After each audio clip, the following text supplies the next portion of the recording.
What a challenge to talk to one of the most, in my opinion, in life, we've seen within this part of the world great people like Al-Khwarizmi, who invented algorithm. Globally, Newton, Henry Ford, the Wright brother, Albert Einstein, and Elon Musk.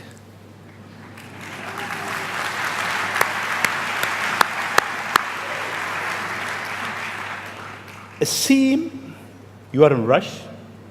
You want to go to places that nobody been. You are reinventing a certain industry, from the rocket industry with SpaceX to the car industry with Tesla.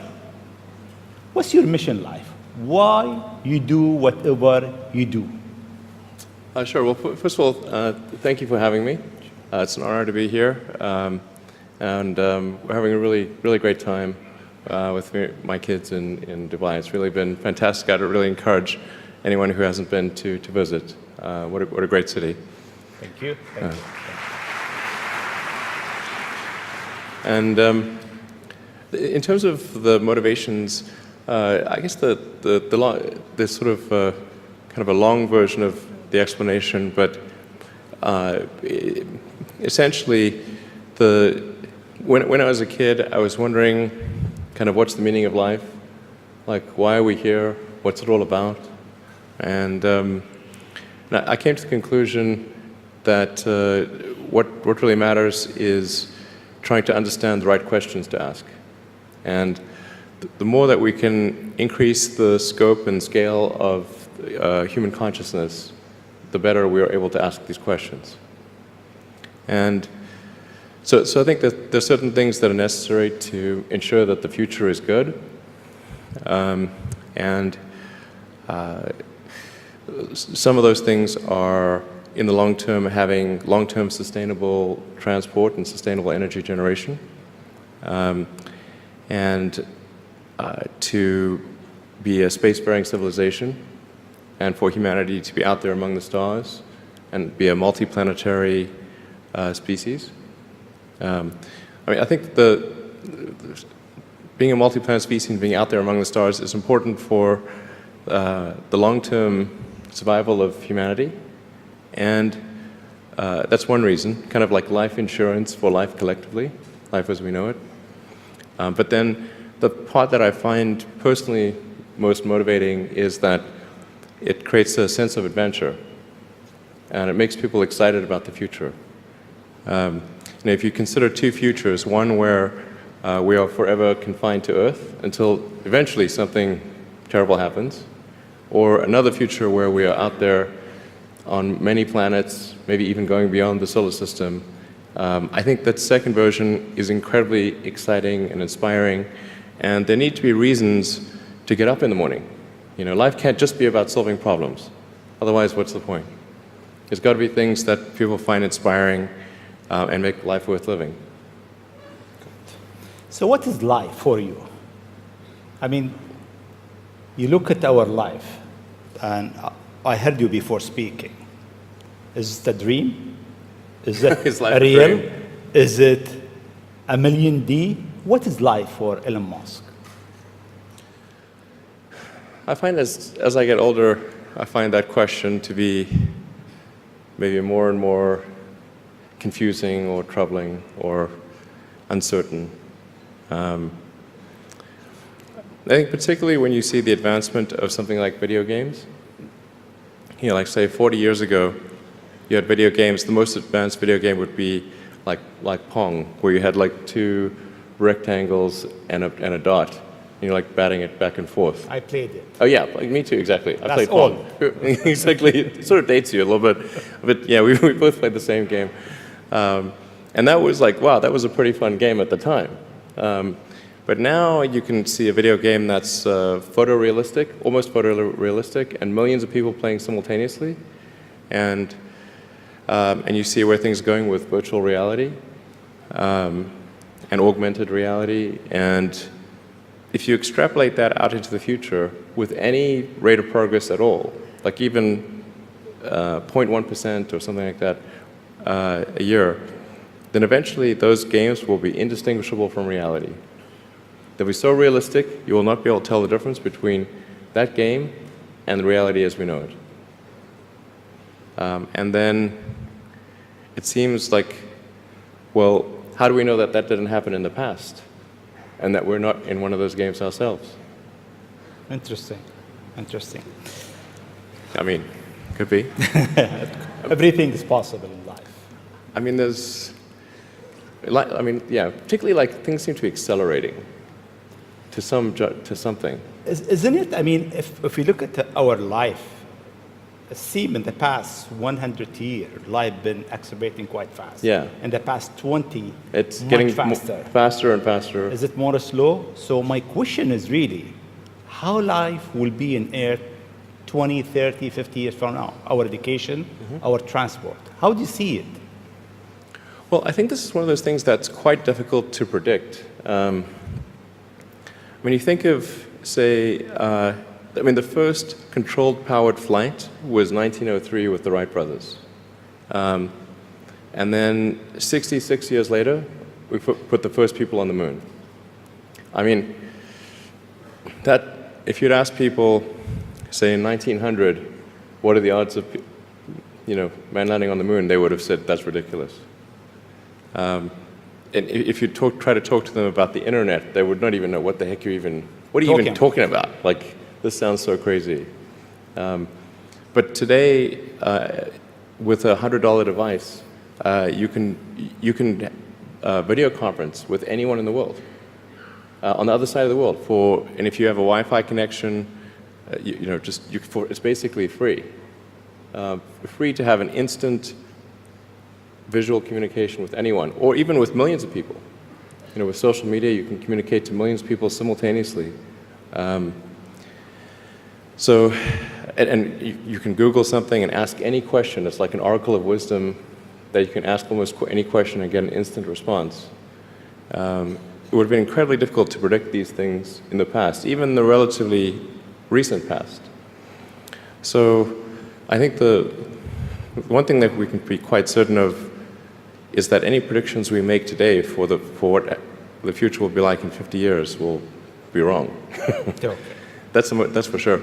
I mean, I think directionally, I can tell you what I hope the future has, as opposed to maybe what it will be, because this may just be wishful thinking. I hope we are out there on Mars and maybe beyond Mars, the moons of Jupiter. I hope we're traveling frequently throughout the solar system, perhaps preparing for missions to nearby star systems.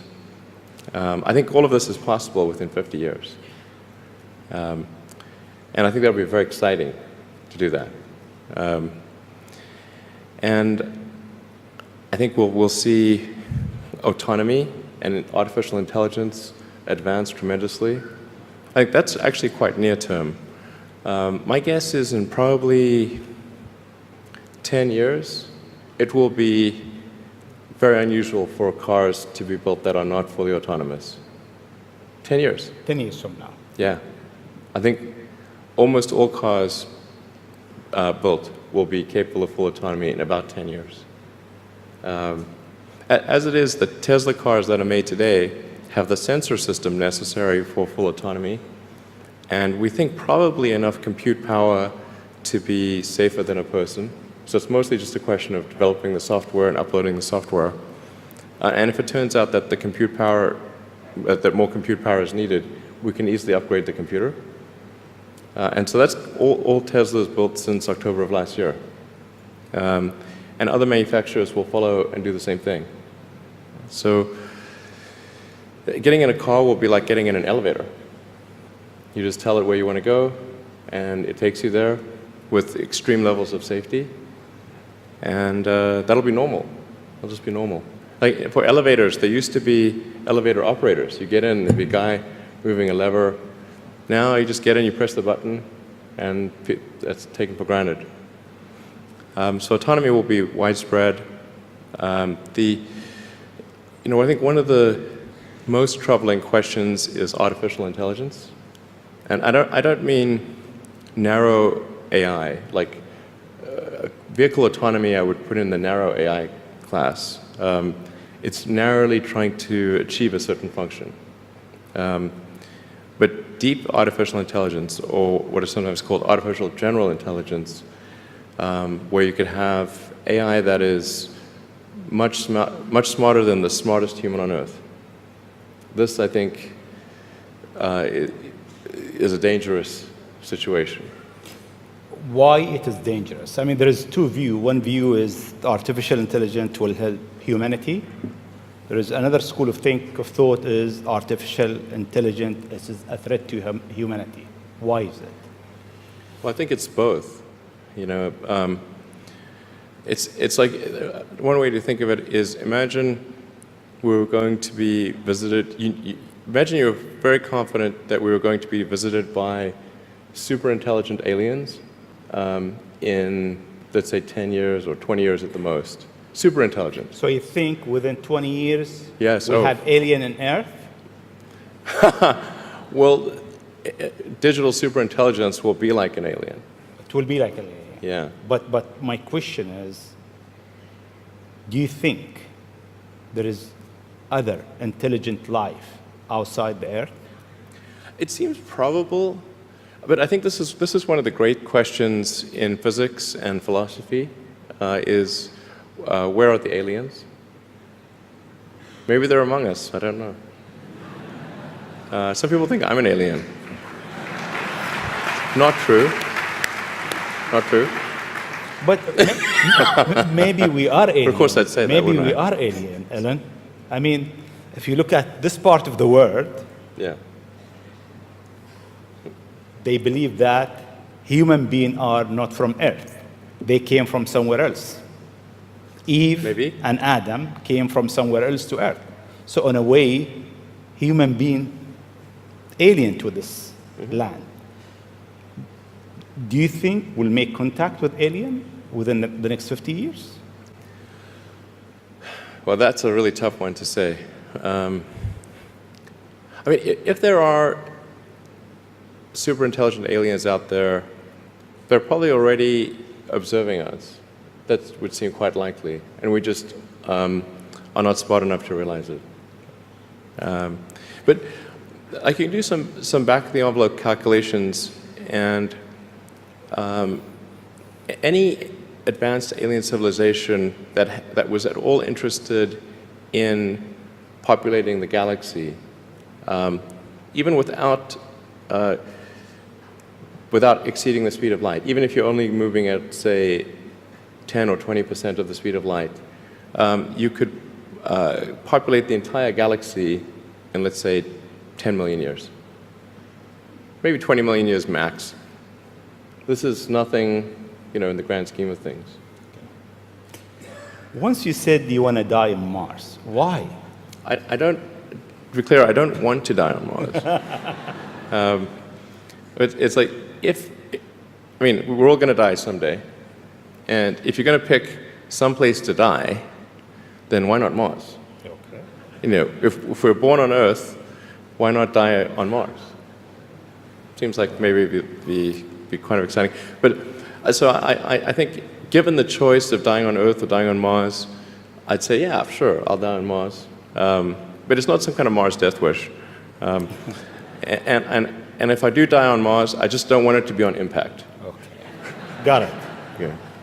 Let's come back to Earth, actually. Okay. You tweeted that you are building a tunnel under Washington, D.C.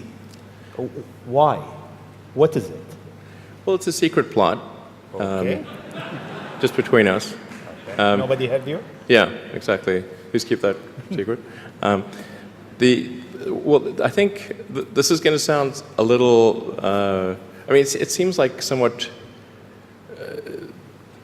trivial or silly, but I've been saying this for many years now, but I think that the solution to urban congestion is a network of tunnels under cities. And you can, when I say, I don't mean a 2D plane of tunnels, I mean tunnels that go many levels deep. So you can always go deeper than you can go up. Like the deepest mines are taller than the tallest buildings. So you can have tunnels, a network of tunnels that is 20, 30, 40, 50 levels, as many levels as you want, really. And so given that, you can overcome the congestion situation in any city in the world. The challenge is just figuring out how do you build tunnels quickly and at low cost and with high safety. So if tunneling technology can be improved to the point where you can build tunnels fast, cheap, and safe, then that would completely get rid of any traffic situations in cities. And so that's why I think it's an important technology. And Washington, D.C., LA, and most of the major American cities, most major cities in the world, suffer from severe traffic issues. And it's mostly because you've got these buildings you have tall buildings that are 3D, and you have a road network that is one level. And then people generally want to go in and out of those buildings at the exact same time. So then you get the traffic jam. Let's come back to UAE and Dubai. The first time I met you, it was 4th of June, 2015, at your office in SpaceX. And I asked you, would you have a presence in UAE? And your answer was, I'm busy with China. Maybe not in the near future. Yeah. And almost a year and a half later, we are here. Time goes quite fast.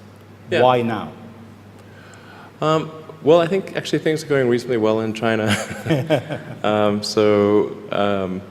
We had some initial challenges figuring out charging and service infrastructure and various other things, but now it's actually going fairly well, and so the timing seemed to be good to really make a significant debut in this region starting in Dubai. Okay. In your opinion, what is the new disturbing thing that will come in technology next? What's next in technology? What's next in technology? That will disturb the way we live, the way we think, the way we do business. Well, the most near-term impact from a technological standpoint is autonomous cars, like fully self-driving cars. Like I said, that's going to happen much faster than people realize. It's going to be a great convenience to be an autonomous car, but there are many people whose jobs it is to drive. So in fact, I think it might be the single largest employer of people is driving in various forms. And so then we need to figure out new roles for what do those people do. But it will be very disruptive and very quick. Now, I should characterize what I mean by quick, because there are quick means different things to different people. There are over 2 billion vehicles in the world, approaching 2.5 billion cars and trucks in the world. The total new vehicle production capacity is about 100 million. Which makes sense because the life of a car or truck before it's finally scrapped is about 20, 25 years. So the point at which we see full autonomy appear will not be the point at which there is massive societal upheaval, because it will take a long time to make enough autonomous vehicles to disrupt employment. So that disruption I'm talking about will take place over about 20 years. But still, 20 years is a short period of time to have, I think, something like 12 to 15% of the workforce be unemployed. Yeah, thank you.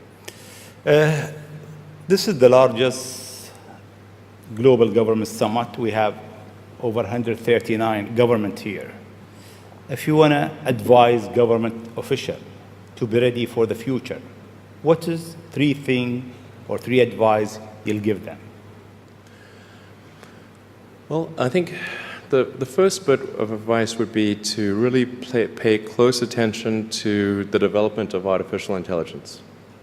I think we need to just be very careful in how we adopt artificial intelligence and to make sure that researchers don't get carried away. Because sometimes what happens is a scientist can get so engrossed in their work, they don't necessarily realize the ramifications of what they're doing. So I think it's important for public safety that governments keep a close eye on artificial intelligence and make sure that it does not represent a danger to the public. Let's see. Secondly, I would say we do need to think about transport in general. And there's the movement towards electric vehicles, sustainable transport. I think that's going to be good for many reasons, but again, not something that happens immediately. That'll happen slower than the self-driving vehicles. So that's probably something that happens over 30 or 40 years, the transition to electric vehicles. So thinking about that in context, the demand for electricity will increase dramatically. So currently, in terms of total energy usage in the world, it's about 1/3 electricity, about 1/3 transport, about 1/3 heating. So over time, that will transition to almost all, not all, but predominantly electricity, which means that the demand for electricity will probably triple. So it's going to be very important to think about how do you make so much more electricity.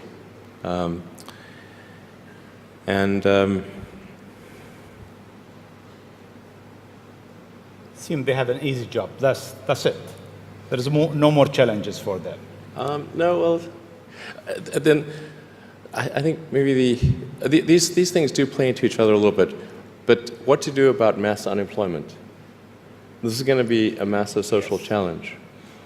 And I think ultimately we will have to have some kind of universal basic income. I don't think we're going to have a choice. Universal basic income. Universal basic income. I think it's going to be necessary. So it means that unemployed people will be paid across the globe. Yeah. Because there is no job, robot is taking over. There will be fewer and fewer jobs that a robot cannot do better. Okay.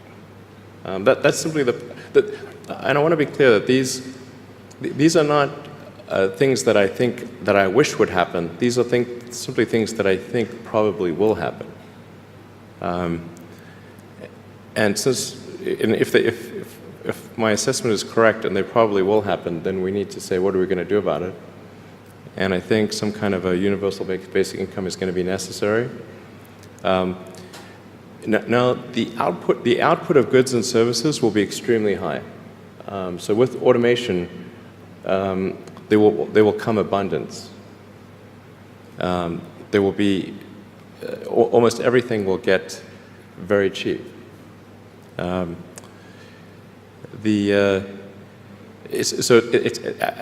I think I think we'll just end up doing a universal basic income. It's going to be necessary.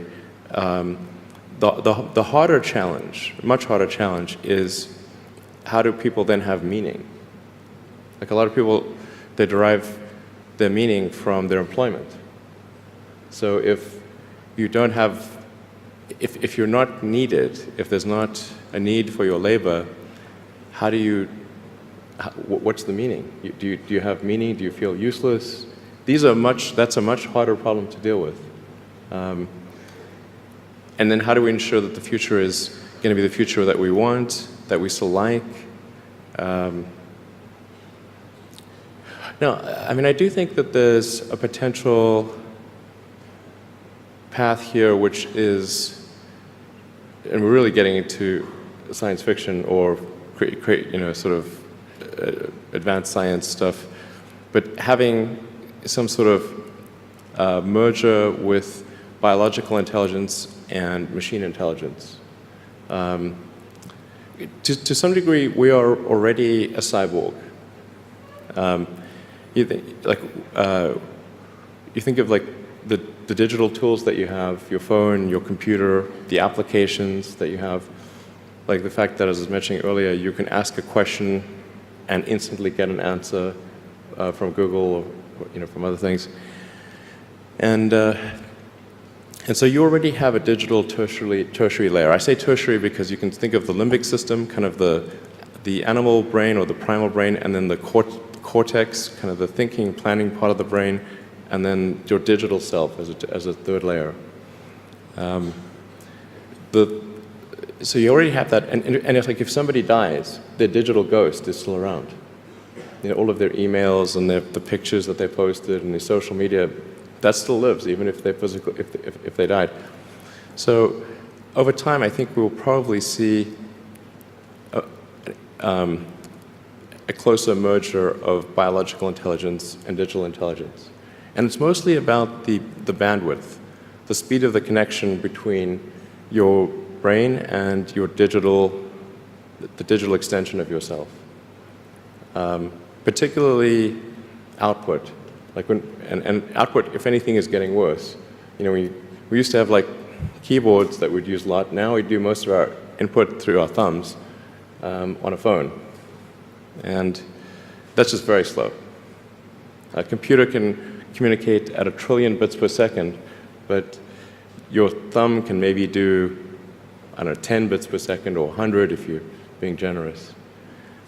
So some high bandwidth interface to the brain, I think, will be something that helps achieve a symbiosis between human and machine intelligence, and maybe solves the control problem and the usefulness problem. Getting pretty esoteric here. I don't know if this is... It's close. Okay. We got it. Always you think out of the box. Your idea is so huge. You want to go to space. You decided to go to space. You did it. You decided that you want to land your rocket back. You failed 7 times, 8 times. Yeah, something like that. Then it landed. More times than I care to count. Yeah. How do you come with this idea, actually? Sometimes they're pushing the human limit. You are always pushing the human limit. Why? Well, I think about what technology solution is necessary in order to achieve the particular goal, and then try to make as much progress in that direction as possible. So in the case of spaceflight, the critical breakthrough that's necessary in spaceflight is rapid and complete reusability of rockets, just as we have for aircraft. You can imagine that if an aircraft was single use, almost no one would fly. Because you can buy, like, say, a 747 might be $250 million, $300 million, or something like that. You'd need 2 of them for a round trip. But nobody's going to pay millions of dollars per ticket to fly, to do air travel. But because you can reuse the aircraft tens of thousands of times, the air travel becomes much more affordable. And the same is true of rockets. So our rocket costs $60 million, roughly. So the capital cost, if it can be used once, is $60 million. But the capital cost, if it can be used 1,000 times, is $60,000. So then if you can carry a lot of people per flight, then you can get the cost of space flight to be something not far from the cost of air flight. So it's extremely fundamental. Because Earth's gravity well is quite deep, Earth has a relatively, fairly high gravity, the difficulty of making a rocket reusable is much greater than the difficulty of making an aircraft reusable. And that's why a fully reusable rocket has never been developed thus far. But if you use the most advanced materials, most advanced design techniques, and you get everything just right, then I'm confident that you can do a fully reusable rocket. Fortunately, if Earth's gravity was even 10% stronger, I would say it would be impossible. You need a team around you to deliver a lot of ideas. How do you choose your team? Based on what? Well, I suppose honestly that it tends to be gut feel more than anything else. So when I interview somebody, my interview question is always the same. It's what do you ask? I said, tell me the story of your life and the decisions that you made along the way and why you made them. And then, and also tell me about some of the most difficult problems you worked on and how you solved them. And that question, I think, is very important because the people that really solve the problem, they know exactly how they solved it. They know the little details. And the people that pretended to solve the problem, they can maybe go one level and then they get stuck. So, what was your biggest challenge in life? Biggest challenge in life?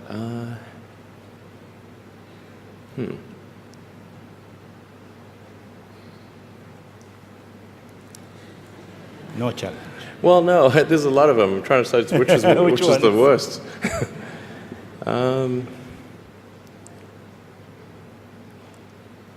I think just thinking about how to spend time. One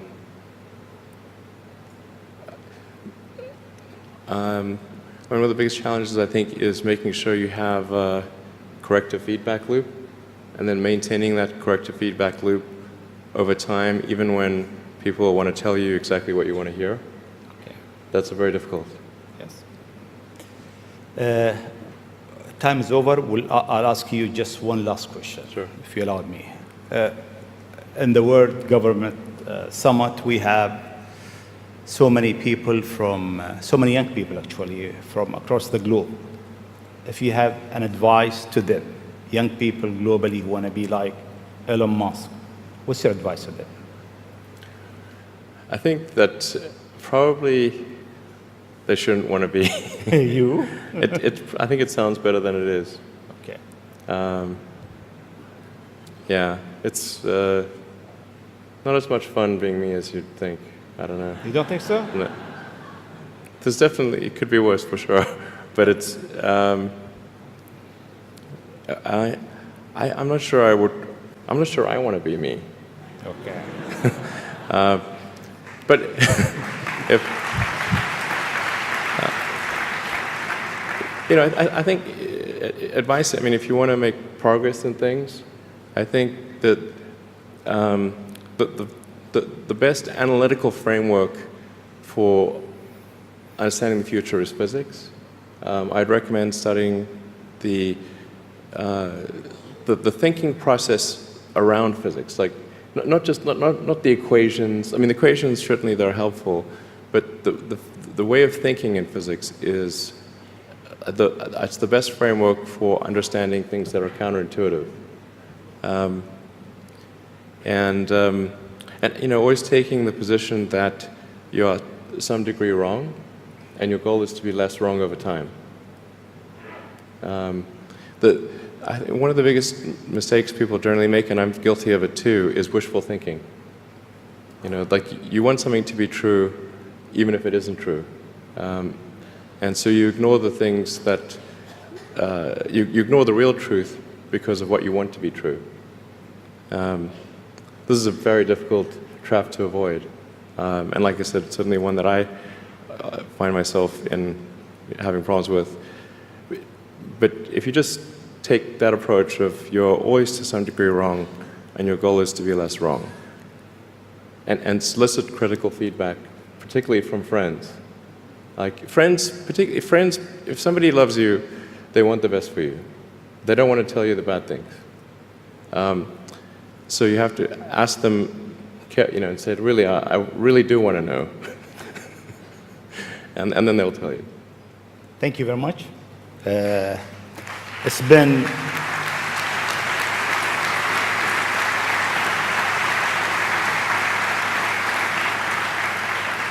It is great for the World Government Summit to have a legend who's creating the future for humanity to share his thought, his idea, his vision, his challenges, and his hope for life. Thank you very much. Thank you for having me.